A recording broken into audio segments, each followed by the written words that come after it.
I welcome all the panelists on this session, which I will take today in this session, ensuring your trades. And I also welcome all the viewers who are viewing this session. And I hope that we have got a very experienced and learned panel with us. So I am sure that the viewers will get a very good understanding of the issue we are going to discuss. They will be getting a good information, and their issues may be resolved. If they got any questions, they may give the question in the question and answer box, and we will try to see their answer. So to start with, I will request the panelists to introduce themselves. We can start with Mr. Anand. Mr. Anand, we can start with you. You can please introduce yourself. Thank you, Pramod, and thank you, Garima, and good to see the panelists. A great occasion to be here this evening. Well, I'm Anand. I am working as Group CFO in Dubai. I've been a CFO, Group CFO for the last 10 years. Now, what is my core expertise? And well, I have been handling diversified businesses, manufacturing, contracting, construction, trading, retail, FMCG, health sector, petroleum. So folks, give me a business, I will handle. Give me a business, I will handle. In this today's session, probably I'm going to bring the perspective, not as an insurance specialist, but probably as a group CFO who's been handling diversified businesses. And one of the key areas to navigate is also to ensure your trade. And as a professional, I love professional speaking. So as and when I get an opportunity to share my views, I do participate, do share it, what I'm doing now. And I hope we have a great session and the audience enjoy it. Mr. Abhishek. Thanks, Pramodji. Hello, everybody. I am a Chief Risk Officer of ETG Group. ETG Group moves around 15 million tons of commodities across the countries, around 42 countries. Recently, we started the Risk Solutions division around the insurance, building the ecosystems. Because as we will discuss in the panel, that the insurance and reinsuring the business has moved from the typical underwriting to creating an ecosystem. So within ETG, we have started EIR as the risk management solutions and the insurance ecosystems company. And in the next 1 hour, we are going to understand it from the insurance intermediary perspective, insurance consulting, and as a risk officer, what are the asks from the trading company perspective. We are trying to touch along with other panel members around these three basic themes. Thank you, Abhishek. Mr. Bilal. Yeah, hi, good evening, everyone. I am Bilal, and I represent insurance consulting company by the name of Howden Insurance Brokers, which is a UK-based company, and I look after in India the trade credit part, pan-India, right? So wherever you have your receivables, right, and there is a likelihood of the non-payment or the insolvency of the buyer, right, I try and get that receivables insured through various insurance companies available here in India, right? So during this very session, as Abhishek rightly said, that insurance is no more just a job, but it's an ecosystem which has to be developed, right? So I'm looking forward for this session. And during this session, I would like to get enlightened through the experienced panelists. Thank you. Thank you, Mr. Bilal. Mr. Anwar Hassan. Yeah, good evening to all of you. My name is Anbar Hassan. So it will be difficult for some of you to pronounce my name. My name is Anbar Hassan. I am working with the ECGC, Export Credit Guarantee Corporation. Formerly, it was Export Credit Guarantee Corporation of India Limited. It's a Government of India organization. It's under Ministry of Commerce. So we have been dealing the credit insurance from 1957. So we have been giving cover to the exporters as well as to the bankers. So I have joined in this company in 1991. So almost 30 years I'm going to complete in this organization. I'm elevated to executive director last 6 months back. So I am taking care of operation of the company. That means underwriting and claims, both I have been taking care. So related to trade credit or the insurance, I will be talking about then how the risks are in the export business, how we are covering. So what is the risk in covering the some countries like USA, UK, and then Southeast Asia, and all these things we will discuss. You can raise whatever question. Thank you. Thank you, Mr. Morrison. I am Pramod Kumar Bindalesh. I am a chartered accountant in more than 40 years experience.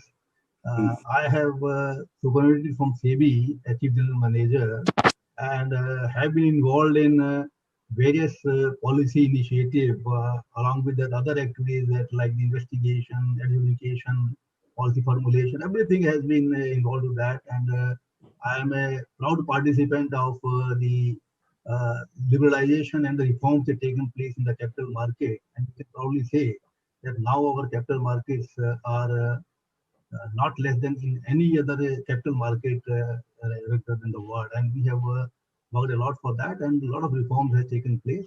And but I have got experience of the industry also. I have worked with Indian Oil Corporation for about a decade. So I have a vast experience in the area. The insurance, though, is a new area for me. I have not worked core in the insurance sector, but I have interacted with a lot with the IRD. Because we the co-regulators and in so many matters, and we to coordinate. So I have that. So now we will start with this session, that is insuring your trade.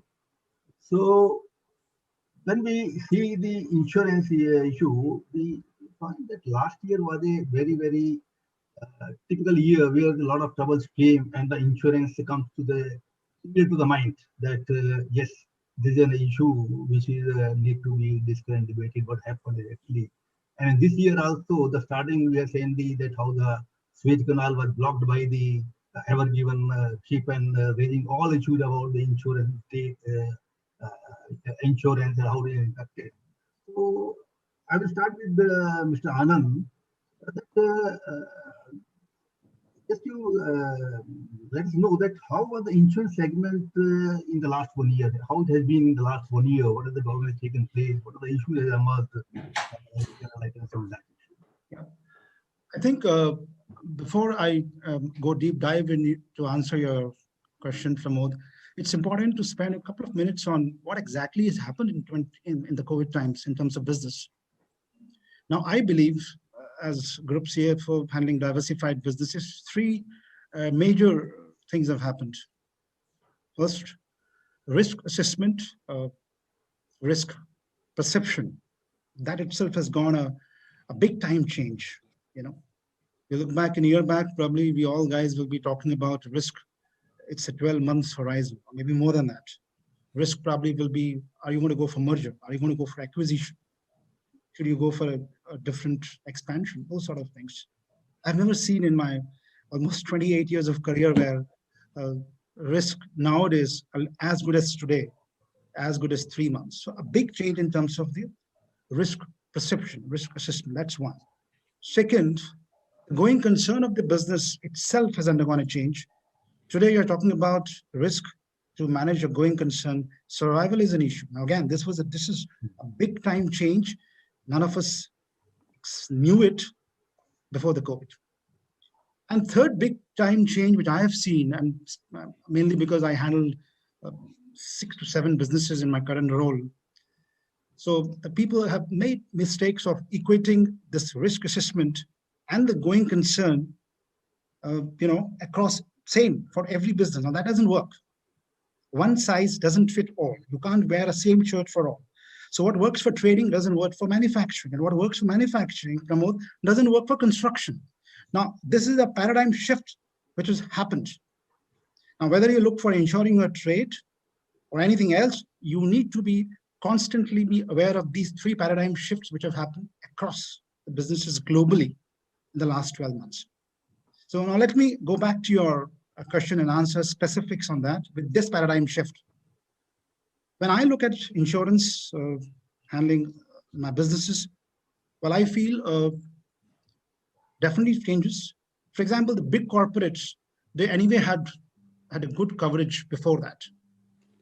Because for them, before COVID also, insurance was to manage risk. So they were not bothered about the cost. But I've seen here in UAE and across my professional fraternity, many of the SMEs, many of the small, mid-sized corporate businesses had a very tough time simply because they were not adequately covered. They were simply not adequately covered. Because for them, it was a cost that killed them literally. For example, policies like business interruption, I find corporates, mid-sized corporates, SMEs didn't have it. So what happened? Well, the businesses were completely wiped off. That's an impact. Then you had some of the policies which were there, but they were never tapped because no one recognized the importance of it. Business interruption is one, as I mentioned. The other was the marine policy. Most of the corporates were going from port to port because there was never a challenge. Once the goods reach the port, you can take a clearance and get out. But with the delays in the shipment across the globe, the policy like inland transit, which existed historically, was there, but you certainly find it was required. So different policies which were there got it. And then you have the credit risk, the trade insurance, which I said small and mid corporates for the cost purpose never insured the trade receivable and had a tough time managing the receivables.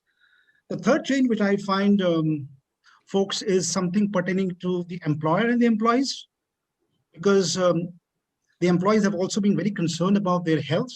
So there's a renewed vigor from the employees on the employers to cover them for medical insurances, critical illnesses cover, unemployment benefits, and everyone is thinking about it.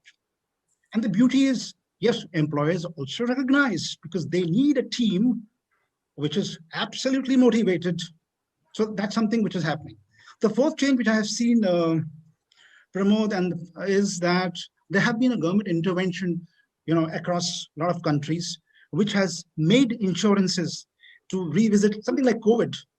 And this sort of medical coverage, which coming from the government insurance are facing. And the fifth change, which I have seen, is from in the insurance landscape.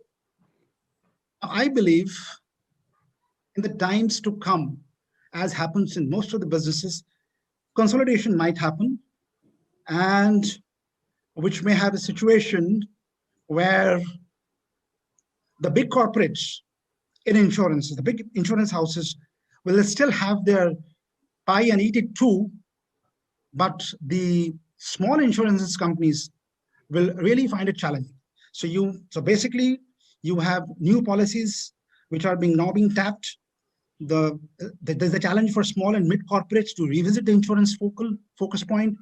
There's a renewed vigor from the employer and the employee to cover the employees. And finally, the insurance landscape itself, I believe, is going to undergo a big time change. This is what I believe has happened in the last 12 months. Thanks, Anand. You have covered a lot of area into that, what kind of changes taken place in the last 1 year. Mr. Abhishek, I come to you that what do you think the COVID has made the impact on the insurance industry, and how the regulatory authorities have dealt with that? While I am also being a regulator for a long time, so I was saying, are you feeling comfortable that how the issues have been dealt with by the regulatory authority and how the COVID issue has emerged in the insurance sector in a big manner? What kind of changes they brought in the insurance arena?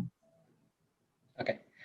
See, let's look at from the two perspectives. One, of course, I'll split your questions into two parts. Let me take the second one first. How the regulators have responded to the basic premise of any risk event happening. Like any regulator, every regulator has the upward learning curve and maturity curve. The regulators across the countries have moved towards the risk-based profiling of the tariffs in the various countries. Now that applies to two things. One is a general products, which is specific to the various insurable risk of the kinds of marine assets, vehicle insurance, etc. Then is a medical cover. Now, when the product is specific and is more structured, the regulators have defined the rules of the game much more clearly. When we say the rules of the game, if it is a medical insurance, for example, if I go back to IRDA, IRDA specifically said that each insurance company has to, by default, within the limit, has to take the hospitalization under the COVID treatment as a part and parcel. Second, they come up with where they approve the various products in an efficient manner from the various reinsurance companies. Let us move to the other part of it. The property insurance, the insurance company keep moving. There was in the March 2020, they increased the rates of the property insurance by a significant amount because they were moving from the risk profiling part of it.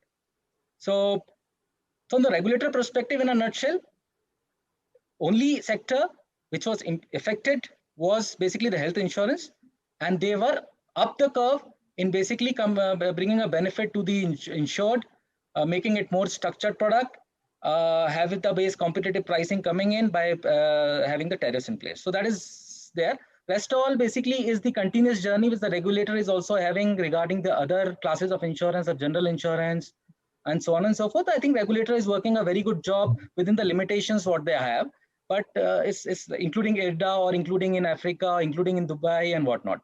So that is point number one regarding the regulator part of it.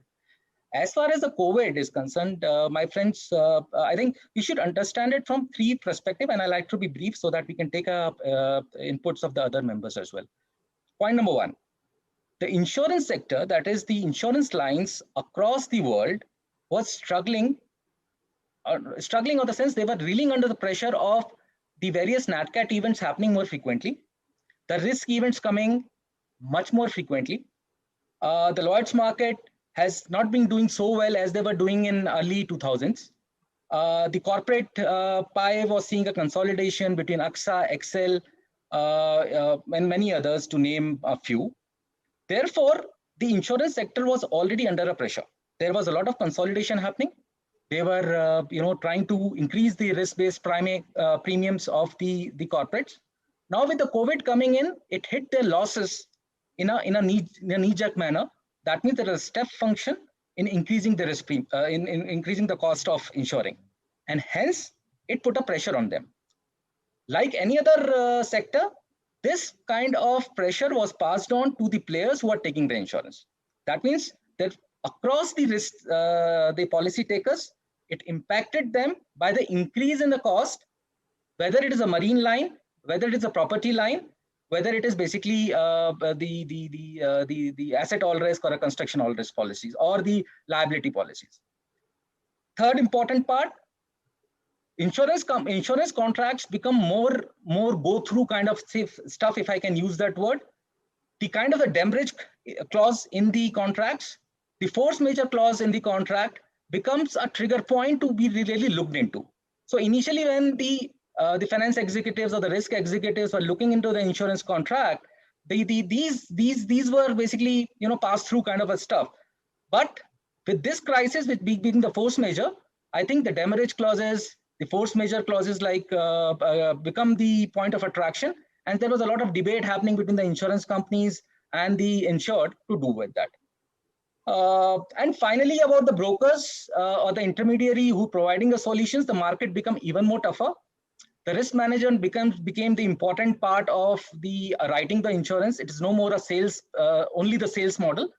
Therefore, the market become challenging because there were less lines, less appetite, more ask, more complexity of the risk, and hence the entire sector was taken as an opportunity to move ahead of the curve and go up the maturity. So it is an opportunity for the insurance sector with definitely the pressure behind, Pramod.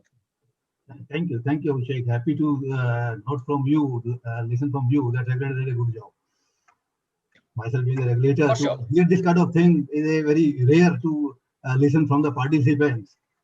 So now I come to Mr. Bilal. So now we are talking the year. Now let's talk the century. What do you feel that insurance landscape is going to change for the needs of the 21st century? That in the 20th century, how you feel the landscape of the insurance industry is going to change with the specific focus on the international trade. That now what kind of changes you're looking finding that may be there in the landscape of the insurance for this century? Sir, I have been in this industry for the last 15 years, right? And I rather started my career with trade credit insurance with one of the underwriters for one of the reinsurers by the name of Euler Hermes, right? When I started my career in 2006, right? And when I used to go to the corporates, right, the small and medium enterprises, right, and educating them about this trade receivables cover, right? They never used to buy this very product. In spite of the fact that they had seen a loss that in the last 5 years, one of the major buyers had defaulted, right? Delayed their payment, stopped their payment. But still, these SME corporates used to say that, Bilal, this single buyer is not affecting my balance sheet, right? And paying the premium will affect me rather more than not buying this insurance policy and insuring my losses, right? So up till 2018, I've seen the same kind of the perception of the corporates, right, who had been in the driving seat and were not insuring their receivables, right? But after the certain changes in the industry, right, wherein people were seeing a lot of defaults from the big corporates, right, they were running away and they were canceling the contracts, right? And there was a change in the perception of the people, right? And then they started buying this trade receivables insurance, right? Because the domino effect, which they felt that their immediate buyer was in a good condition, but he was ultimately supplying to the end user and where the money was not coming in, right? And he felt the pressure from the end customer, right? Which in return, he could not receive his money. So now what I'm seeing that in this very period of time, right? People are now looking forward to insure their receivables, right? Even the smallest of the corporate, right, is coming forward and looking forward to insure the receivables. But because of this lot of losses which has come up, right, as Abhishek rightly told us that the prices has gone up, right? We have seen in the last 2 years, the prices have gone up, right? Even the limits available on the buyer, that if at all you need a cover on the buyer, you need to have a limit available on the buyer. As like a bank sanction the limits, right?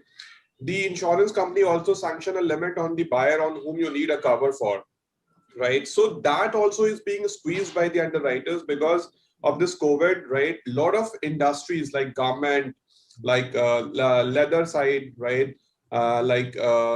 Steel side, right? These have gone on the longer side of the payment, right? Wherein the payment average payment cycle was 60 to 90 days. Now the payment has gone up to 120 days, right? Where the stores have closed down, where the companies have gone bankrupt. They have filed for Chapter 11, right? So the payment cycle has increased a lot, right? And people are getting a pressure on their working capital, right? But now I'm seeing that the changes has come, right? That the buyer, the exporters, or they're looking forward to get a cover for everything, right? And even nowadays, this the buying behavior of the customer is also being looked by the insurance company, right? That if at all they had losses in the past, right? They are squeezing them, right? And they're asking them to shell out more of the money, right? But as I'll say that now the perception of the corporates have changed. They're looking forward towards the insurance, right? Not only for their fixed assets, right? But the sundry debtors, which is an important part, which plays in the balance sheet, people are looking forward to insure it. So the changes is coming, what I could see now, right?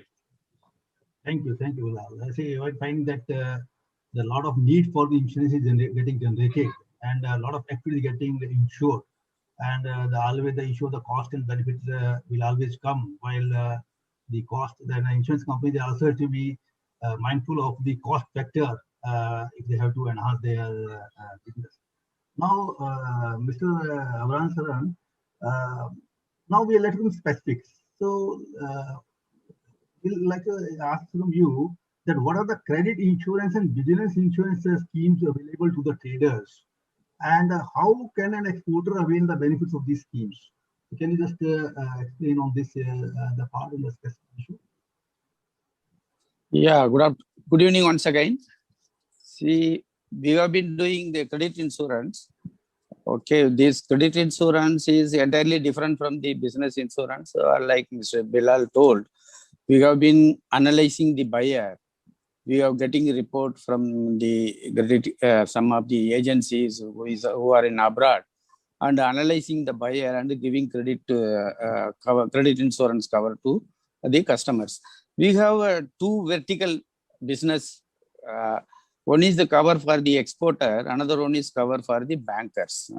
See, what the exporters, what we are doing, this the default of the buyer, insolvency of the buyer, and buyer's failure to accept the consignment in case of DP transaction.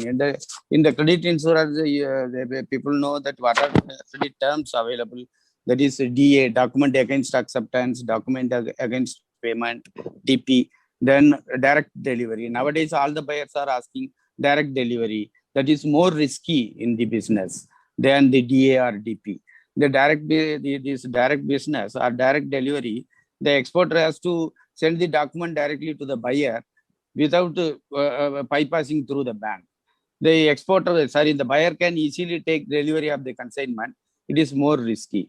So we give a cover to the exporters to cover these kind of risks.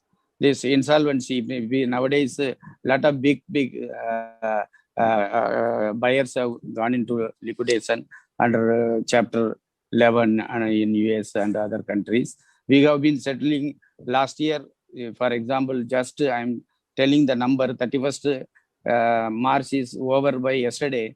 We have paid 1,035 crore worth of claim to the exporters and bankers. Then that much default as because of this COVID, this number of claims have increased to many-fold. More than 600 claims are still pending after settling by the ECGC. So commercial risk, insolvency, and default has gone up like anything. In addition to this risk, we have been giving cover of political risk, that is called this war or civil war risk, new import restriction. Now let us see Suez Canal. See, the shipment is to go one route. Because of some disturbances, the voyage has to diversify to different route. Then the exporter has to incur more cost for that. So that risk also we are covering.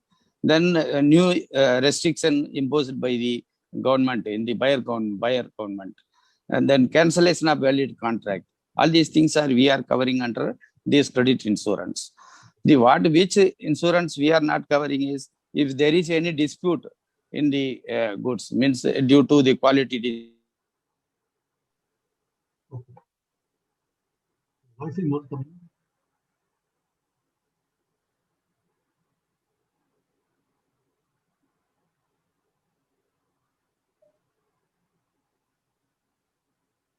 Hello?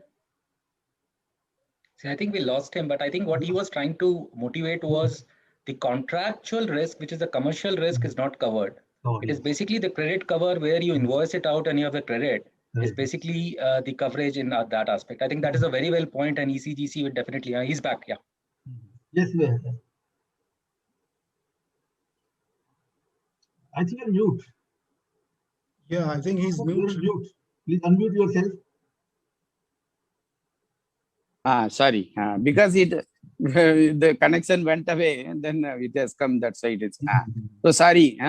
So this then default of the agent failure or loss or damage of the goods, because that will be covered by general insurance company. These are the covers we are not covering. We have 19 products with us, different products. Depends on the customer's need, they can take the cover. So if you approach a customer, or if a customer approaches us, first we will explain what are the products available. Depends on the needs, he can take. See, if he wants only cover for one shipment, we call it specific shipment policy. We are ready to give cover. The same way, if we want one buyer to be covered, we are ready to give cover. They want to cover only on exposure, then exposure based policy cover we have. Like that, what are all kind of policy? We have special product for MSMEs also. MSME, 95% of our customers are MSME customers. So we all kind of covers we are having, depends on the needs of the customer, we are ready to provide. Okay, thank you. Thank you, Shanvasan, explaining the various kind of insurance products which are available for the different sectors of the economy, MSME, big export, otherwise. That's good. Coming to Mr. Abhishek, this crop insurance, how the ecosystem of that is playing. We're now talking specifically about the credit insurance, disease insurance. The crop insurance, can you just throw some light on that? Because that is also a big issue in India, the crop insurance. Yes. See, crop insurance is becoming an ecosystem to play around in India, in all emerging markets. It has been prevalent in the western part of the world for long now. Now, what are the elements of crop insurance? The crop insurance basically insures the farmer, as the definition says, insure the farmers against the yield or the any kind of peril-based cover, which is the hails, rainfall, less rainfall, and so on and so forth. So there are predominantly two products which are available, and that is basically give a cover to the farmer. Now, in an ecosystem, whether it is India where the government is working, whether it is the eastern, other eastern part or the part of the Africa, this ecosystem needs one, the risk aggregator. The risk aggregator can be a government. For example, in India, it can be a government, depending upon, or in Africa, in Zambia, it is a government. In South Africa, it is not the government. It has to be a risk takers like any banker, any fund house. In Western countries, the crop insurance works only on the fund house basis. Second, we need a reinsurance company who basically underwrites that complexity of the risk because it is a non-linear product. Then we have the fronting insurance partners.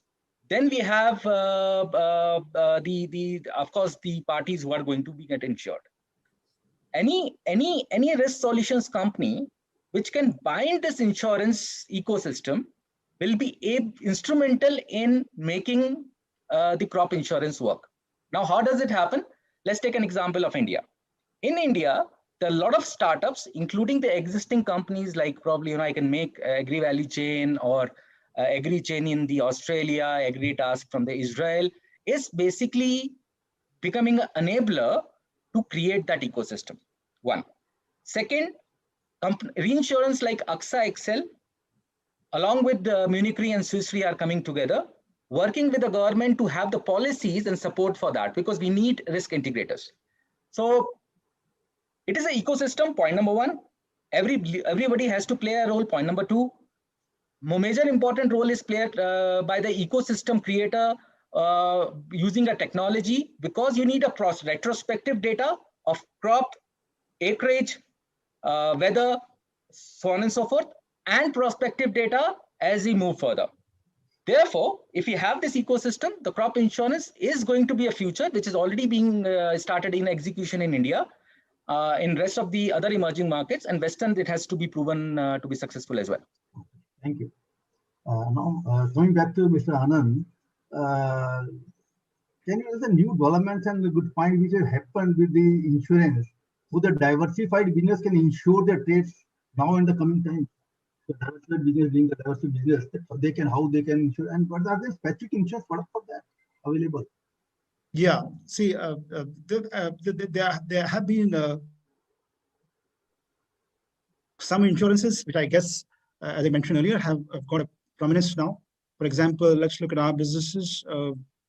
Few insurances which I guess were not even earlier tapped, like cyber attack or information technology, probably because of the digital transformation, they have got a precedence. Or obviously out here in UAE, you talk of GLPA, which is the group life personal accident policy, which now covers COVID. So that has got into prominence. The other policies which have got prominence is obviously the marine policy, because for this very simple reason that with the foodstuffs coming here, it takes time. So that policy again has its own prominence nowadays. And then finally, you have the great trade receivable, the credit risk policy, which Bilal was mentioning. And that is required. But the point I'm driving here is, and this is what I've seen that over the last 12 months is, well, you have so many policies here. Few of them which I mentioned have got prominence. But specific to the diversified businesses, the mistake which people are making when people like me who decide, as I said, I'm from other side of the insurance portfolio. I talk to the brokers and finalize the policies. Now, the mistake which people do make is they probably equate same policy for every business. Now, that's a big mistake. So when you finalize an insurance product or a policy, the few of them which I mentioned, it is extremely important that you must relate to your business. Otherwise, for example, for a construction company, you probably can't go for a trade receivable policy. So these are few things. Well, as a group CFO or someone who's managing the business and handling and deciding on the insurances, must decide and must consider. Otherwise, we'll end up with a complete mess. Thank you. Now let's turn towards the technology part of the insurance. Mr. Bilal, I will come to you. That what are technological benefits in the insurance industry? What are the technological things that being used? What are the technical benefits are coming in the insurance industry? You can explain that. So normally the general insurance industry is distributed into two aspects. One is the retail part, which you and I as an individual buy the insurance product, and one is for the corporates, right, wherein they buy the insurance, right? So the technological advancement which is yet to be seen is in the retail side, right? Because India has a population of more than 135 crores, right? And the penetration of this insurance policy is yet not there. There are many distribution channels, right, which the insurance company has come up with, right? But the penetration is yet not there to the remotest of the area, right? If at all, I'll ask, if at all you belong to a small town and you have now come up, and I ask you that how many people do you know in your small town that they have bought the COVID policy, right? I think hardly you can name 10 of them, right? That Bilal, yes, I know that 10 of them in my old town, right? They have bought this 10 policy, right? So the technological advancement has to be there, wherein they can reach out to the individuals, right? Because we are living in the metro cities, right? We are able to understand this very product, right? And we are able to buy it. But as Abhishek was saying about crop insurance, right? It has to be the farmer who has to buy this product, right? And all of the farmers are not going for the crop loan, wherein the bankers make them to buy this crop insurance, right? So I basically belong to Bihar, right? And I have not seen my farmers in my areas, right, who are buying for this crop insurance. So I think the technology has to be there, right, to reach out to the remotest of the people in the remotest of the town, right, wherein they can buy this for themselves, the health insurance product, the motor insurance, right, or be it crop insurance, right? So the technology is yet to be on that very part, right, wherein we can see that the insurance penetration is reaching out to the remotest of the area.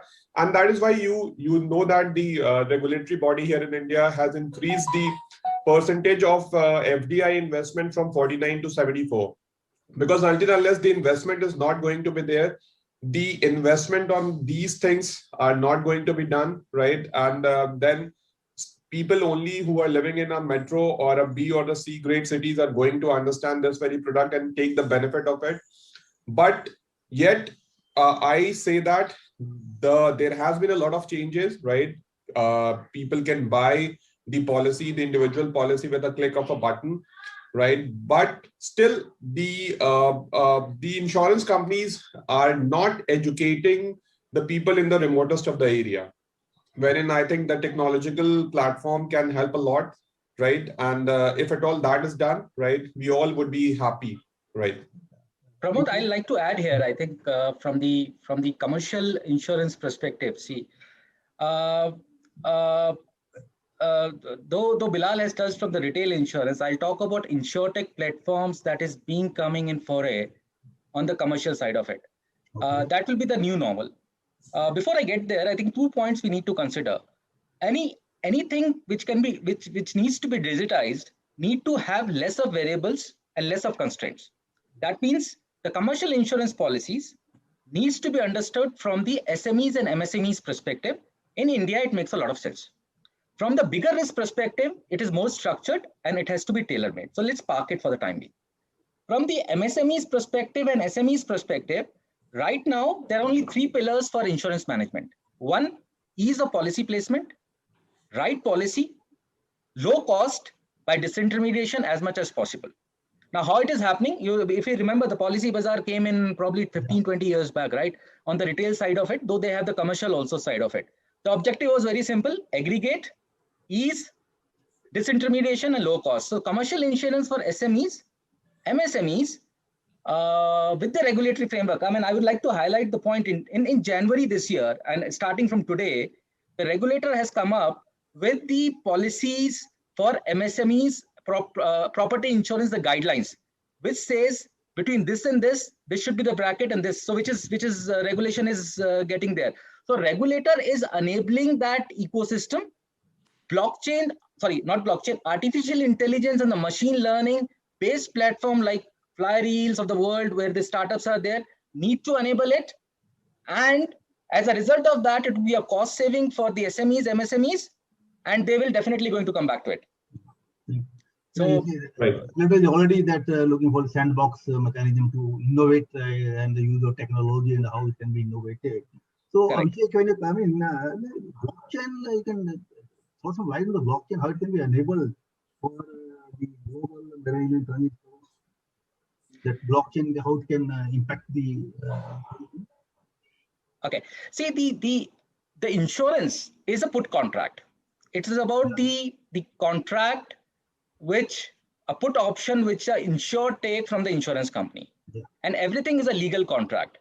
In a any legal contract, one is the rules of the game, flow of the information between the various value chain participant, where your risk moves from one value chain participant to other point to the other value chain participant.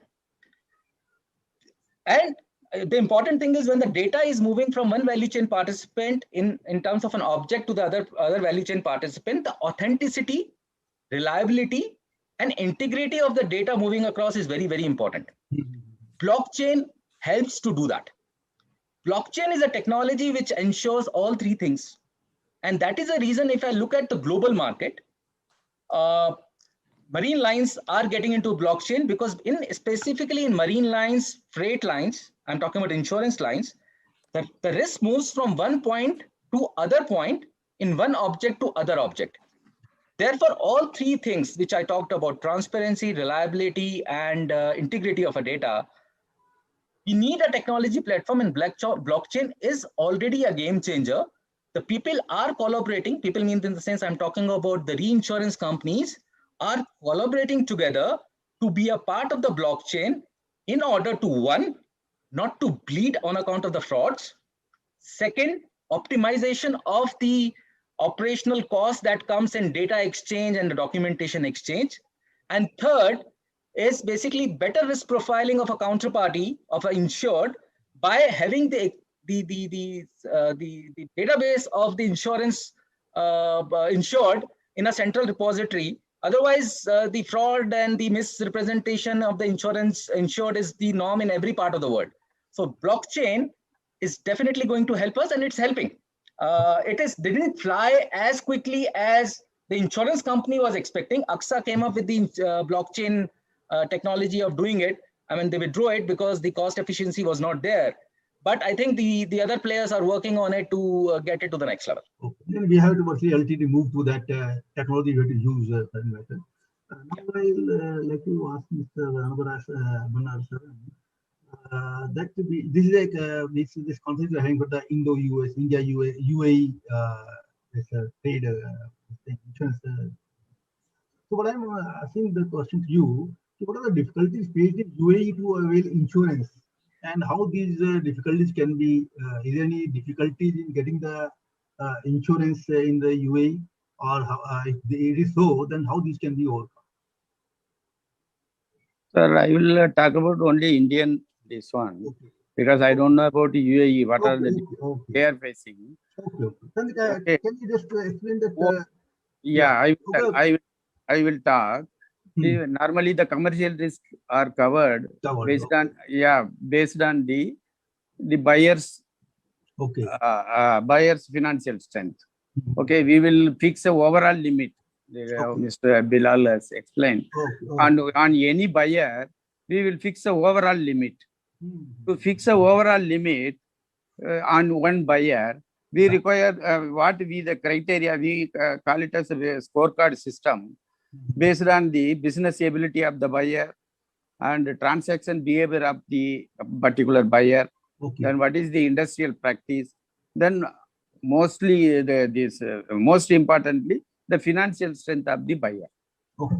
Okay, so this we get it from an agency. Okay. What in India, what we are facing, it is very difficult to get financial details from the Middle Eastern countries, UAE, particularly UAE, this Dubai and other Middle East countries. We won't get financial details. So without financial details, our scorecard will not give more score to the particular buyer. Because of that, we will get less score and give less limit to the particular buyer. Then if so many exporters are coming and asking a limit on say XYZ buyer, if our scorecard doesn't allow, then we may not be in a position to give cover to that particular buyer. That is the difficulties we are facing. But still, it will be very difficult to cover because it is the law of that country. Same way, the claim experience, if we see next to USA and the UK and Germany, UAE is the fourth claim payment last 10 years. Our claim means the same way what we are covering. The fifth, the UAE is positioning the fifth. Claim experience also in fifth. But what difficulties we are facing in India is we cannot go legally because the system won't allow to go file a suit on the buyer who are in Middle East country because that law protect the citizen of that country. These are the difficulties. Otherwise, okay, that payment experience with UAE and is good only because the country is also good. We are placing that country in A2 because we have a 7-fold classification in our grading system. So A1, A2, B1, B2, C1, C2, and D. These are the 7-fold. Under this fold, UAE is placing UAE and Dubai, all these countries are coming under A2 only. That means country-wise, it's a good only. Individually, buyer-wise, if we see, then based on the financial strength, we will give more score to the particular buyer and give more limit to them. Okay. Now we have got 12 minutes with us in the schedule time. So we'll go to the last question and quickly we'll go to that. Going back to Mr. Anand, that you are the group CFO of handling diversified businesses.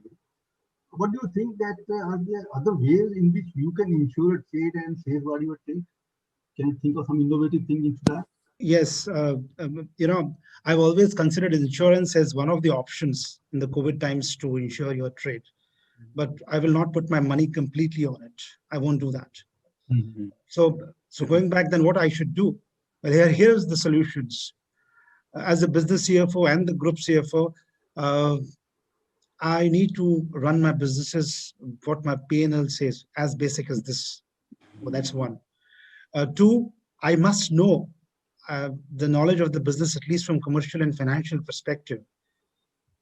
And I also should be very comfortable dealing with suppliers, customers, have empathy towards them, work with them.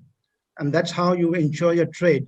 But the most critical part, Pramod, which I've seen, which have really helped me at least, is dealing with your internal stakeholders, dealing with external stakeholders, whether it's banks, and it needs different skills altogether in current times. You need to be well prepared. You need to have right analysis. You need to be in the position to speak the way your board understands what works for one business doesn't work for another one.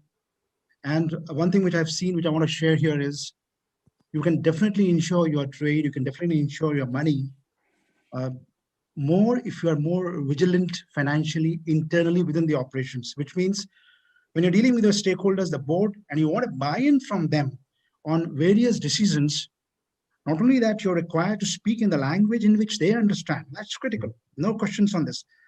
The second point is, please make your board, please make your ownership equally aware of the worst case scenario. Yes, Paranoid succeed. In these times, paranoid succeed. The CFOs who can give us solutions and who can show to their board that they have made efforts dealing with external stakeholders, dealing with internal stakeholders, and have arrived at a solution. Now, Pramod, in these times, let's not talk about a perfect solution. It could be a half-baked solution. It could be an imperfect solution. It could be a midway solution. And so be it. So long as you're in the position to provide your board and the ownership with the various solutions and demonstrate to them that you have made sincere efforts, I'm pretty sure that's the right way you ensure your trade internally. I'm not discounting the insurance mechanism, but as I said, I'm not, as a group CFO, I'm not going to put my all money on an insurance to save what I'm supposed to do. I better do myself first correctly. And that's my solution. I hope it helps. Thank you. Pramod, just to add scientifically on that, see, we have a product which takes the AED, that is annual aggregate deductible there, right? So let's say if I'm covering a risk of 5 million, if I do the 3 million risk as an annual aggregate deductible, that makes sure that I put what Anand was saying, the internal risk management processes, controls and checks there to absorb that. And for the excess risk, you go out to the insurance company. Therefore, scientifically, you don't have to always rely on the insurance companies. You can build it from organically, build the risk management there, and thereafter, claim it back to the insurance companies. Because in the current times, your organizations internally will have to do well. Otherwise, you will keep doing covers and you will make mess. Insurance is not a panacea, not a solution for all the problems which we are combating currently. Your own internal assessment and risk mechanism very clear, and even the owner need to be educated about the black swan event also. That something may be wrong, and we should be ready for that kind of activity. Abhishek, you already mentioned just because it may be maybe a bit controversial issue also. But quickly, I will like to consider in a short of time. That technology, how is going to impact the disintermediation? Is it going to make the disintermediation? Because this is a very controversial issue. People always say that the technology, it will make so many people redundant. We see in the capital market that online trading came and all the jobbers and the these people became redundant into the system and what to do. So what do you feel about that thing? Okay. See, disintermediation or intermediation works fine when the product is not a generic product. Disintermediation is required when it is a specific product. Otherwise, disintermediation will always face a problem, whether it is a banking industry or a insurance industry. So 10 years back, we started with the fintech revolution. 5 years back, we started with the insurance tech revolution. We have all the startups trying to cater to disintermediate this insurance value chain where the product are a generic product with less variables. Whether it is placing a health insurance policy to the end customer, there are the regulatory boundaries, one. The variables are very and self-declarations are there, second. So you disintermediate it automatically. For SMEs, MSMEs, you can do it for all asset insurance. You can do it for the construction linked policies, but not for the marine one specifically. Therefore, to answer your question, Pramod, it has to be looked into the perspective. If the asset specificity, quote unquote, is very high for that insurance, then it cannot be disintermediated. And if anybody is working on that, it is very, very difficult. I'm not saying in this present world, anything is impossible. If it is a more of a generic one, go for it, do it. And one more thing before I close, the disintermediation cost in the insurance industry is ranging from 7% to 22%. Okay. Right. So this is a huge margin, and everybody is doing a job. I'm not even questioning, whether for that amount of the commission, somebody is working on it. So everybody is doing a job, but I'm saying it can definitely be brought down significantly by digitization and understanding the value chain, and at least cut it by half. Okay. Over to you. Oh, Yeah. thank you very much. Yes, Mr. Belal, can you just tell me quickly the impact of big data and AI on the future of insurance? Because the technology is bound to come, and we cannot push that away. So what impact is it going to have on the customer experience also, from all perspectives? Can you tell me very quickly, because we are short of time? So, sir, see, the artificial intelligence should come in, right? As Abhishek told in that the blockchain is helping a lot in terms of marine programs, right? So in terms of trade credit, let's say there is one buyer, right, who is defaulting to one of the exporter, right? And this data is published at a platform wherein all the exporters are able to see it, right? They will get to know that this buyer has defaulted, right? Then they should stop their credit line to this very buyer, right? Mm-hmm. So such kind of thing should be developed, right? But it needs, in India, it's taking a lot of time, right? And because of which the claims fraud, which Abhishek was talking about, right, can get a hold of, right? And the insurance industry can themselves get benefited. Still, today I see that there are single claims which has been filed with 2 companies, right? So if at all on the common platform, if all the insurance company can see about that very thing, that if at all this claim has been filed with anyone else or not, right? And they get to know that this has been filed with someone else, right?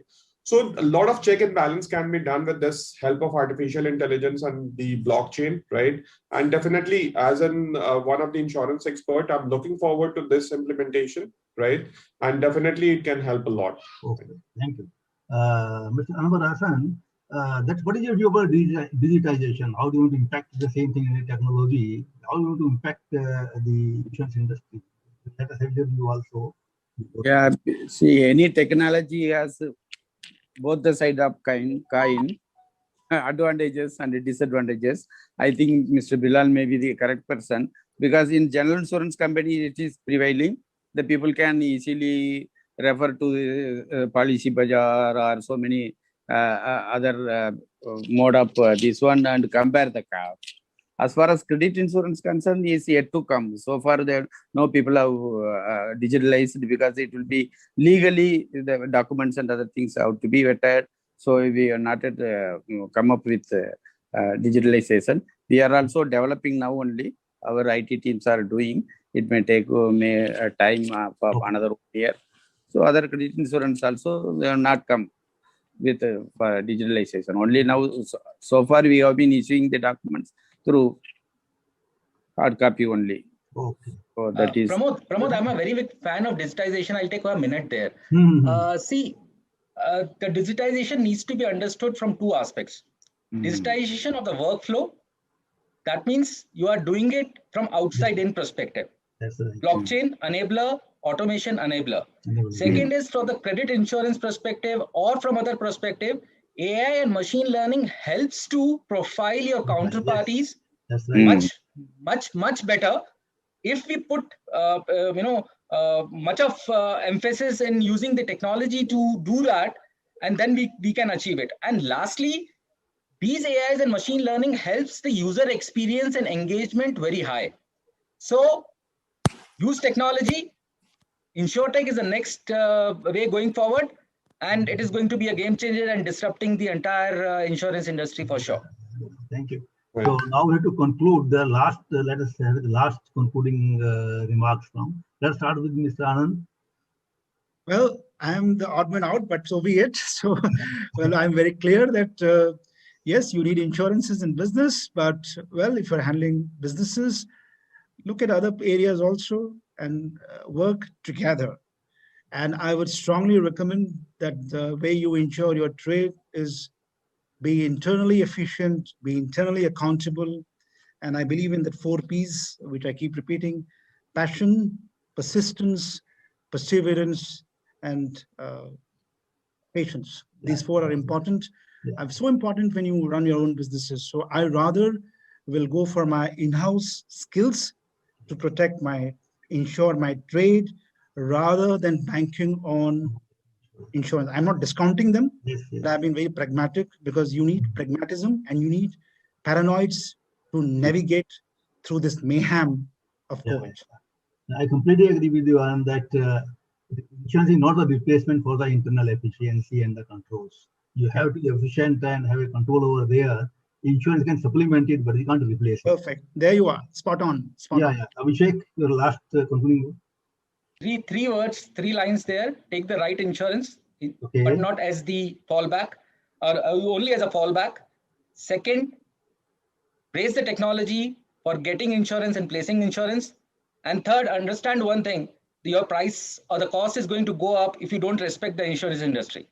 These are all the 3. These are very good, but very difficult to implement. Mr. Bilal. So as Anand sir said that he is looking forward for his internal skills, right, to run the business, right? But I would say that the people who are running the business, they are good at that, right?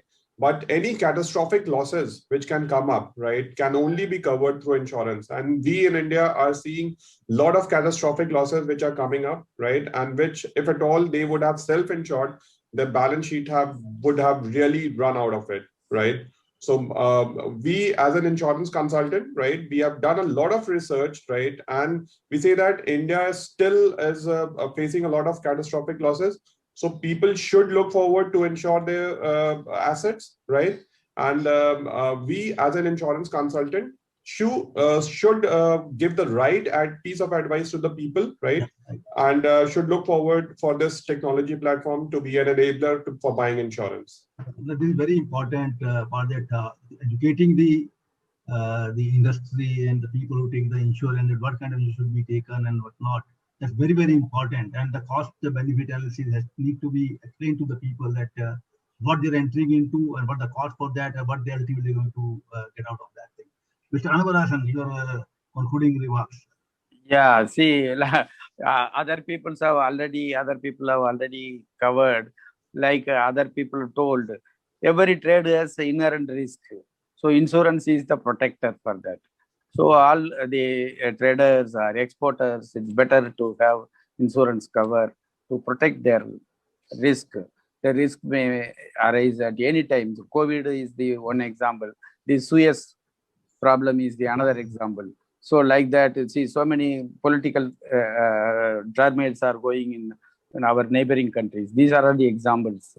So to protect us from all these risks, better all the traders have to take any insurance, whether it is a credit insurance or any other insurance. That is my advice. Thank you. Thank you. Yeah, thank you for giving us the opportunity. Great to listen from you. And Mr. Anand, you're not the only odd man out. I'm also odd man out. Yes. I mean, it's fine to be an odd man out, and I think the organizers have done one great service by having such a great panel where you have one odd man out, 2 from the insurance, so and yourself, Mr. Pramod, also. So I think it's a very diversified panel. So unless you have people with divergent views, otherwise, we all will speak like a parrot and supporting each other. So it's I really like this great panel and with this expertise. I already overshoot the time. I thank all the panelists for their candid and very frank discussion and giving a good insight about the industry, what they're doing, what the issue. We generally people don't speak in that candid manner. And certainly, I believe that the viewers, the more than 4,000, I understand that more than 4,000 viewers are there and connected to this seminar. Must have certainly been benefit out of the wisdom coming out from the panelists. And I hope that they will get benefit and it will be useful to them. And I thank all the panelists for their very, very insightful discussion. And the viewers for being patient. We have not got any question. For that, and I conclude the this session and hand over the things to the host. Thank you. Thank you. Thank you, everyone. Nice to know all of you. And thank you, the viewers, organizers, for having such a great conference. Thank you, Yeah. sir. It's only people like you who make such a conference successful. I'm sure it was such a value addition for all our viewers. So this is the last session of the TRGCC conference. I just wanted to update everybody that we've had 4,000 plus viewers for our platform, and we have a huge positive response coming in through mails. And I feel that we have achieved the objective of, so we've achieved one step towards our objective of spreading awareness among people about digitalization and blockchain technology.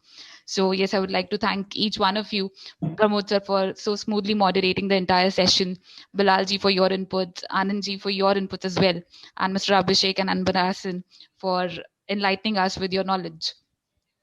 So yes, and with this, I would like to conclude TRGCC, this conference. Thank you very much. Thank you, everybody. Thank you. Thank you. Thank you. Thank you very much. Bye-bye. Thank you from our side also. Thank you. Yeah. Thank you.